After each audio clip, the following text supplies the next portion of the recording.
Hi, this is Scott Garibay, and today I want to talk about the game that DM's Lair asked, is this the next D&D killer? The community is looking for a D&D killer, and these emergent competitors to Dungeons & Dragons come out, and I like to look at them just like you do, but we're looking at them for different reasons. I want to make sure that these things never reach the level of Dungeons & Dragons because I don't think anybody's done the work yet, right? But I am looking to see if somebody is in there, is giving an honest effort, and I want to give goodwill when somebody does, right? If there's a reason for a game to topple Dungeons and Dragons because it offers humanity more than Dungeons and Dragons, then it should be toppled. If if there's somebody out there who's just putting together a game to compete with D&D because they're upset about the OGL back in January 2023, they can go kick rocks, in my humble opinion. I hope everything they do fails, right? And frankly, I kind of feel like that's what is happening with MCDM's game. But I think MCDM's competitor game is already finished. That's and the reason why, which is fine. That's good. That right. Matt Colville just bended the knee and gave up, right? And that's why Flea Mortals is just D&D canon now, and not really a MCDM product at all. And by the way, when your product becomes D&D canon, nobody cares that it's on your little scrub site, right? Like, all right, let me stay focused. We're talking about DC20, DC20, and let's get into. And I wanted to take a look at DC20 and look at every major innovation, everything that Dungeon Coach did differently, right? And actually delivered as a alternative to Dungeons & Dragons, and then ask, was this a better choice than what Dungeons & Dragons is currently doing? Point by point on DC20. So let's get into it. What is the point? What is the point? Let's get into what should be what we looking at with DC20.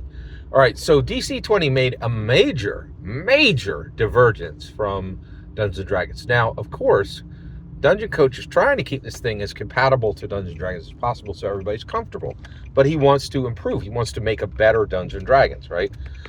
He said that, flat out, right? Now, he never said that he wanted to be a D&D killer. That's just what the community is putting on it. That's what DM's Lair put on it, right? But I think increasingly, anything that's got significance, any real momentum, the D&D, the community is going to look for it. The OSR and indie communities are going to look for a D&D killer. All right, what was the change? No roll for damage. No roll for damage. No roll for damage. Huge change. Now, MCDM's planned game, which I don't think is even going to manifest at this point, in my humble opinion, there's no need for it, right? He's already been to the knee. He's just like in the D&D stable now, right? Like he's surrendered. If you are in D&D's partner content, you are surrendered to D&D wholly, in my humble opinion, right? You no longer need to be worried about as a competitor, right? So I think that's very important to remember. So with all that said,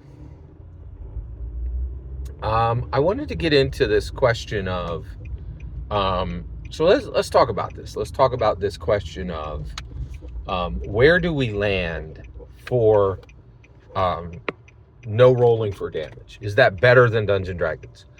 Yes, it is more elegant and is more simple and is a better solution than Dungeons & Dragons.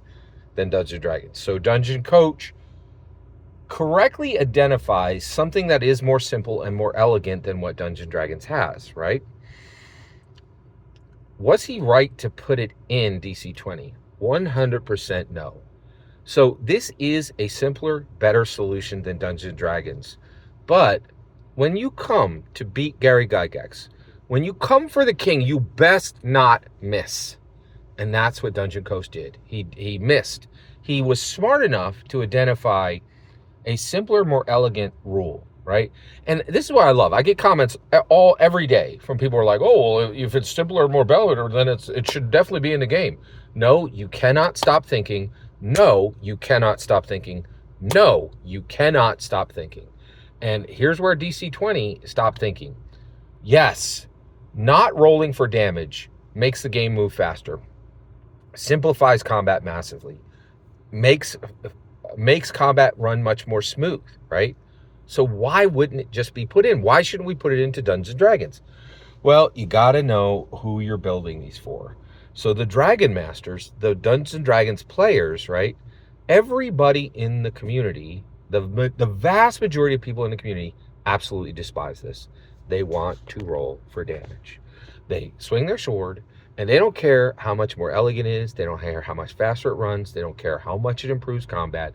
They're like, I want to roll that D12, and I want to hit maximum damage, and I want to go, yay, I got maximum damage.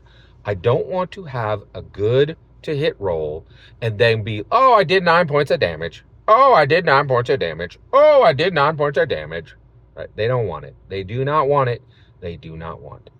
So it doesn't matter that this is actually better, actually simpler, actually more elegant, because people despise it at the macro level, right?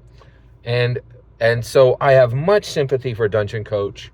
He actually got the decision on this right, that this was simpler and more elegant, but he got the execution wrong. Even though it's simpler and more elegant, it should never been put into DC20, and it will make DC20 repugnant to the vast majority of D&D players. D&D players are going to be like, wait, I don't roll for damage ever? I know I said I was going to be here for this campaign, but like I got a thing next Friday. I'm telling you, that's where this is headed. I think Dungeons Coach really had best intentions here. I think he worked extremely hard. But if you come for the king, you best not miss. And we are learning. Gary had to pull himself over glass to deliver Dungeons and Dragons. I don't know if anybody today is really able to do that, right? I don't know if anybody today has the wherewithal to take the losses, to take the cuts, to take the abrasions, to take the bruises, to design something as epic as D&D.